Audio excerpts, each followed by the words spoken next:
នៅព្រឹកថ្ងៃទី13មិថុនារដ្ឋាភិបាលបានប្រកាសជាផ្លូវការកម្ពុជានឹងបិទច្រកដូងព្រំដែនកម្ពុជាថៃនៅខេត្តបាត់ដំបងរហូតដល់ព្រំដែនទាំងអស់ដែលភាគីថៃបិទជាឯកតោភាគីព្រមបើកដោយដើមវិញនេះជាសកម្មភាពឆ្លើយតបរយៈពេលមិនដល់12ម៉ោងរបស់កម្ពុជាទៅភាគីថៃយោងតាមក្រសួងព័ត៌មានបានដឹងថាច្រកទ្វារព្រំដែនអន្តរជាតិដូងស្ថិតនៅក្នុងភូមិសាស្ត្រស្រុកកំរៀងខេត្តបាត់ដំបងទល់នឹងច្រកទ្វារព្រំដែនអន្តរជាតិបានឡែមស្រុកបូណារងខេត្តចន្ទបុរីត្រូវបានបិទជាស្ថាពរនៅម៉ោង 10:20 នាទីព្រឹកលែងឲ្យចេញចូលសម្រាប់មនុស្សទំនិញកសិផលប៉ុន្តែក្នុងនោះសម្រាប់ប្រជាពលរដ្ឋខ្មែរអាចចូលមកក្នុងប្រទេសកម្ពុជាបានប៉ុន្តែបើចេញទៅប្រទេសថៃគឺមិនអនុញ្ញាតនោះឡើយ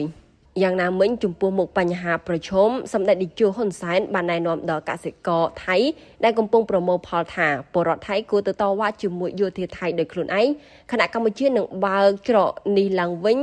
តែពេលណាច្រកព្រំដែនទាំងអស់ដែលយោធាថៃបិទជាឯកតោភាគីសម្រួលដោយមុនពេលបិទសម្ដេចបានបញ្ជាក់ថាកម្ពុជាពិតជាមិនចង់រំខានការរកស៊ីរបស់ប្រជាជននោះទេតែភាគីថៃនោះទេដែលតែងតែបង្កបញ្ហាឲ្យកាន់តែរីករាលដាលសឹងតែគ្រប់វិស័យនៃប្រទេសទាំងពីរហើយនេះជាអ្វីដែលកម្ពុជាឆ្លើយតបទៅនឹងការគំរាមរបស់ថៃម្ដងជាពីរដងមកកាន់កម្ពុជាជំរាបជូនថាកម្ពុជាបានវិបកលើចំណុចតូចៗចំនួន3ក្នុងគោលការណ៍6របស់រដ្ឋាភិបាលបន្ទាប់ពីថៃបានប្រកាសផ្ដាច់ភ្លើងនិងអ៊ីនធឺណិតនៅកម្ពុជានោះគឺទី1ឈប់ទិញអ៊ីនធឺណិតទី2ឈប់ឲ្យបញ្ចាំងខ្សែភាពយន្តថៃក្នុងទឹកដីកម្ពុជានិងទី3បិទច្រកដូងដែលមានផលប៉ះពាល់ផ្ទាល់ដល់កសិករដាំផ្លែឈើសូមបញ្ជាក់ថានៅថ្ងៃទី14ខែមិថុនាស្អែកនេះកម្ពុជានឹងធ្វើជាម្ចាស់ផ្ទះក្នុងការប្រជុំ JBC ជាមួយភាគីថៃ